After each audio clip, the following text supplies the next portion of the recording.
నమస్తే.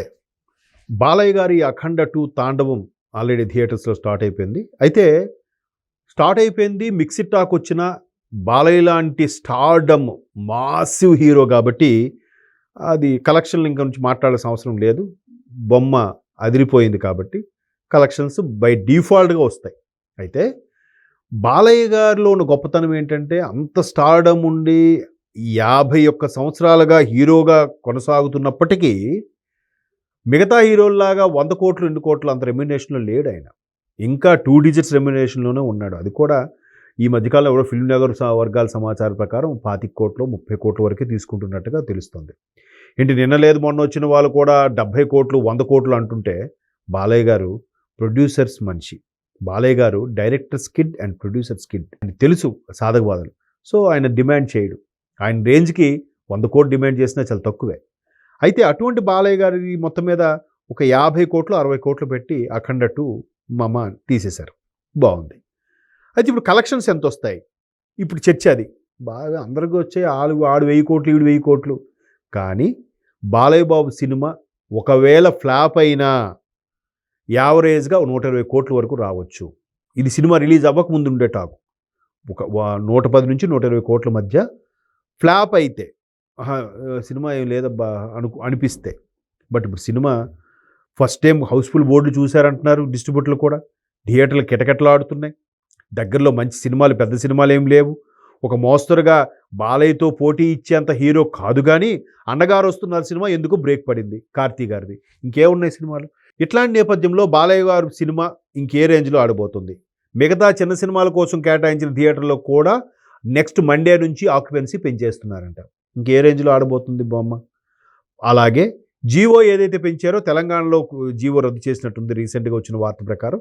బట్ ఆంధ్రాలో మాత్రం ఆ టికెట్ల రేపు పెంపుదల జీవో కొనసాగుతోంది కదా. ఆల్రెడీ మల్టీప్లెక్స్కి 100 రూపాయలు ఎక్స్ట్రా, మామూలు స్క్రీన్కి 25 రూపాయలు ఎక్స్ట్రా ఎంత పెట్టి ఛార్జ్ చేస్తున్నారు.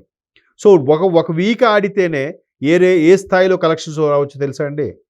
ఇది కూడా తక్కువలో తక్కువ 300 కోట్లు రాసే అవకాశం ఉందట. 300 కోట్లు అంటే ఏది అంటే రియల్ హిట్ని మాట్లాడేది. ఆడించాము అక్కడ ఓవర్సీసు, ఎక్కడ ఓటీటీ, అక్కడ ఆడియో మ్యూజిక్ కాదు. ఏదైతే 2025 స్టార్టింగ్లో సంక్రాంతికి వస్తున్న సినిమా 300 కోట్లు ఎలాగైతే కలెక్ట్ చేసిందో విక్టరీ వెంకటేష్ గారు, అనిల్ రావిపూడి గారి సినిమా, ఇప్పుడు ఇదే 2025 ఎండింగ్లో బాలయ్య, బోయపాటి గారి కాంబినేషన్లో ఇది ఒక 300 కోట్లు కలెక్ట్ చేయబోతుందంటే జెన్యూన్ రికార్డ్ ఇది. చెప్పొచ్చు మేము కూడా 1000 కోట్లు, 500 కోట్లు అని. కానీ ఈ స్థాయిలో కలెక్ట్ అయితే మరి బాలయ్య గారి రెమ్యునరేషన్ పెంచుతారా? బాలయ్య బాబు గారికి ఇవ్వాల్సింది ఇస్తారు. ఎందుకంటే అక్కడ ఆ క్యారెక్టర్కి బాలయ్య బాబు తక్క ఇంకెవరు చెయ్యలేరు, ఇంకెవరిని ఊహించుకోలేము కూడా. ఇది నేననేది కాదు. చాలా సందర్భాల్లో మెగాస్టార్ చిరంజీవి గారు లాంటి వాళ్ళు కూడా చెప్పారు, బాలయ్య బాబు పాత్రలు నాకు కొన్ని చేయాలనిపించేది, చేయలేకపోయానని. నిజంగానే పౌరాణిక పాత్రలు ఎవరైనా చేయగలరా? బాలయ్య బాబు చేశారా? ఆదిత్య 3 నిజంగా శ్రీకృష్ణదేవరాయ అంటే శ్రీకృష్ణదేవరాయలాగా చాలా అందంగా ఉంటాడు. సో అలాంటి బాలయ్య గారికి ఇప్పుడు ప్రస్తుతం ఉన్న కుర్ర హీరోలతో పోటీగా టఫ్ జాబ్ ఇస్తూ, వాళ్ళకి కూడా పోటీ ఇస్తూ, వాళ్ళతో పాటు కలెక్షన్లో దూసుకెళ్తున్నా వాళ్ళు రెమ్యునరేషన్ పెంచుకున్నారు కానీ బాలయ్య బాబు ఎక్కడా పెంచలేదు. ఇది ఇండస్ట్రీ టాక్, ఇది ఫిలిం నగర్ వర్గాల సమాచారం, నేను చెప్తుంది కాదు. సో అటువంటి బాలయ్య ఇప్పుడు మరలా సంక్రాంతికి వస్తున్నాం ఈ స్టార్టింగ్లో, అఖండ 2 ఈ ఎండింగ్లో. అంటే స్టార్టింగు ముగింపు తెలుగు ఇండస్ట్రీకి మంచి ఓపెనింగ్, మంచి ఎండింగ్ పడింది. సో ఈ నేపథ్యంలో అక్కడ వెంకటేష్ గారికి కూడా రెమ్యునరేషన్ చాలా తక్కువేనంట. అంటే చాలా ఆయన కూడా అదే చెప్పాడు, సార్ ఇంత బొమ్మ హిట్ అయింది కదా మీరు ఎంత తీసుకుంటున్నారంటే ఆయన మైక్ తీసుకొని ఫిగర్ చెప్పను, బట్ ఇప్పుడు తీసుకునే చాలా కుర్ర హీరోల కన్నా నా రెమ్యునరేషన్ చాలా తక్కువ అన్నాడు. కరెక్ట్. అది ఆయన సినిమాలు పట్టించుకోడు. ఆయన రెమ్యునరేషన్ ఆయన యాక్ట్ చేశామా, టైం దొరికితే ఆ అరుణాచలమా లేదంటే ఇంకెక్కడికైనా విదేశాలకు అక్కడ ధ్యానం చేసుకున్నామా, ఆ పిరమిడ్ దగ్గరికి వెళ్ళి చేసుకున్నామా, అలాంటి ఆలోచనలు ఉంటారు తప్ప ఆయనే పట్టించుకోరు. ఇక్కడ బాలయ్య గారు కూడా అంతే. ఆధ్యాత్మిక చింతన ఎక్కువ, హాస్పిటల్కి చైర్మన్, మరోవైపు హిందూపురం ఎమ్మెల్యే, రాజకీయ నేపథ్యము, సినిమాలు, కుటుంబం పెద్దది, ఇన్ని వ్యవహారాల మీద కూడా ఆయన పెద్దగా పట్టించుకోడు. సరే మీ తృప్తికి ఎంతో ఇవ్వండి అన్నట్టు. సో ఇప్పుడు ఆ 300 కోట్లు కానొస్తే బాలయ్య బాబు గారికి 100 కోట్లు ఇవ్వాలనేది సోషల్ మీడియా వేదికగా ఆ బాలయ్య ఫ్యాన్స్ చేస్తున్న రచ్చ. అది ఇప్పుడు మన టాపిక్. అంటే ఏదైతే 300 కోట్లు క్రాస్ అయిపోతుందని గ్యారంటీ చెప్తున్నారో, వరస్ట్ కేసులో నేను చెప్పేది, ఇంకెక్కువ వచ్చినా ఆశ్చర్యపోకర్లేదు. జస్ట్ 300 పైన వస్తుంది.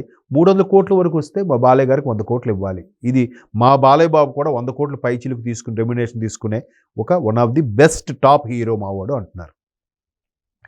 పైపెచ్చు ఓటీటీ ప్లాట్ఫామ్ ఉంది, శాటిలైట్ రైట్స్ ఉన్నాయి, ఆడియో రైట్స్ ఉన్నాయి. ఇన్ని ఉంటుండగా బాలయ్య బాబుకి అంత తక్కువ రెమ్యునరేషన్ ఏంటి? 100 కోట్లు విలువ చేయరా మా బాలయ్య? మా బాలయ్య ఒక డైలాగ్ కొడితేనే 10 కోట్లు ఇవ్వాలి. అలాంటిది మా బాలయ్య బాబుకి అంత రెమ్యునరేషన్ అనేది తక్కువ ఏంటనేది చాలామంది ఇది. పొద్దున మీరు సినిమా థియేటర్ దగ్గర పబ్లిక్ టాక్ కూడా చూసుకున్నా బొమ్మ అదిరిపోయింది, బాలయ్యలా ఇంకెవరు చేయలేరు, ఇదే మాట చెప్తున్నారు. సో ఆ లెక్కను చూస్తే ఏ స్థాయిలో కలెక్షన్స్ ఉంటాయి? దట్టు ఇట్లాంటి ఒక సనాతన ధర్మం సంబంధించిన సినిమాలు కాబట్టి ప్రతి ఒక్కరు కూడా థియేటర్కి వెళ్ళి చూడాలి. ఆ ఇంపాక్ట్ థియేటర్లను చూస్తేనే బాగుంటుంది. అక్కడ ఉండే ఆ మిషన్ గన్స్ వాటన్నిటి కూడా మనం అసలు రియల్గా అయితే థియేటర్లను చూడాలండి. మామూలుగా బుల్లితెర మీద టీవీల మీద చూసి సాటిస్ఫై అయిపోతే కుదరదు. అఖండ 2 బిగ్ స్క్రీన్ మీద చూడాలి, బాలయ్య తాండవం చూడాలి. తద్వారా కాసుల పంట ప్రొడ్యూసర్స్కి, ఆ హీరోస్కి ఇవ్వాల్సిన అప్పంతా తీరిపోతుంది. ఇక్కడ మిగతా ఎవరైతే ఫైనాన్షియల్ తీసుకొచ్చారో వాళ్ళ అప్పు తీరిపోతుంది. పైపెచ్చు లాభాల్లో ఉంటారు. ఎప్పుడైనా ప్రొడ్యూసర్ లాభంలో ఉంటేనే మరొక 10 సినిమాలు తీయడానికి ఆయన ముందుకు వస్తాడు. ప్రొడ్యూసర్ దివాలా తీస్తే, ప్రొడ్యూసర్ తల మీద తుండుగొడ్డ వేసుకుంటే ఇంకా నెక్స్ట్ సినిమా ప్రొడ్యూస్ చేసేవాళ్ళు ఎవరుంటారు? సినిమా ఇండస్ట్రీ గాడ్ ఫాదర్ ప్రొడ్యూసరే. ప్రొడ్యూసర్ అనేవాడు లేకపోతే ఇండస్ట్రీ లేదు. సో ప్రతి ఒక్కరు థియేటర్కి వెళ్ళి చూడండి. పైరసీని అవాయిడ్ చేయండి. ఐబొమ్మ లాంటివి ఎలాగో బ్లాక్ చేశారు, బట్ దానికి మించినవి కూడా ఇప్పుడు చాలా ఉన్నాయి మార్కెట్లో. అయినప్పటికీ దానికి త్వరగా ఈ విధంగా చేసేవాళ్ళు ఉన్నప్పటికీ మొత్తం మీద అఖండ 2 300 కోట్లు పైచిలకు కలెక్షన్స్ చేస్తుంది అనేది ఒక కాన్ఫిడెన్స్ వచ్చేసింది. రేపు రాబోయే వరుసగా సెలవులు ఉన్నాయి, వీకెండ్ ఒకటి ఉంది, పెద్ద సినిమాలు ఏమీ లేవు, థియేటర్స్ కూడా కాంపిటీషన్ లేదు. పైగా బాలయ్య మాసివ్ పర్ఫార్మెన్స్. వైలెన్స్ కొంచెం మోతాదు ఎక్కువ అయ్యింది అనడానికి లేదు. బోయపాటి గారి స్టైలే అంత, అది మోతాదు ఎక్కువ కాదు. ఆయనకి ఆ రేంజ్లో ఉంటేనే ఇది బోయపాటి గారి సినిమా. ఎందుకంటే బోయపాటి గారు రాబోయే మరో 5 ఏళ్ళ వరకు 10 ఏళ్ళ వరకు కూడా టాప్ 5 డైరెక్టర్స్లో ఆయన పేరు ఒకటి ఉంటుంది. మీరు రాసి పెట్టుకోండి కావాలంటే. అంటే అంత కమర్షియల్ ఎలిమెంట్ ఉన్న డైరెక్టర్ అయినా ఈ మధ్యకాలంలో అంత పక్కా కమర్షియల్ ఎలిమెంట్ ఉన్న డైరెక్టర్లు చాలా అరుదైపోయారు. ఎందుకంటే స్టోరీ బాగుంటేనే ఆడుతున్న రోజుల్లో స్టోరీతో సంబంధం లేకుండా కమర్షియల్ ఎలిమెంట్స్తో ఇట్టుకొట్టిన డైరెక్టర్ ఎవరైనా ఉన్నారా? That is Boyapati. సో కాబట్టి బోయపాటి బాలయ్య కాంబినేషన్ వచ్చిన 4వ సినిమా కాబట్టి అందరికీ 4 రాళ్ళు వెనకేసే స్థాయికి వచ్చింది. దీంట్లోనే ఫ్యాన్స్ కూడా మా బాలయ్య బాబుకు కూడా 100 కోట్లు మీరు ఇస్తారా, ఇంత కలెక్షన్స్ మేము తెప్పిస్తాం అని సవాల్ విసురుతున్నారు. సోషల్ మీడియా వేదికగా అందరూ ఛాలెంజ్ చేస్తున్నారు. చూద్దాం.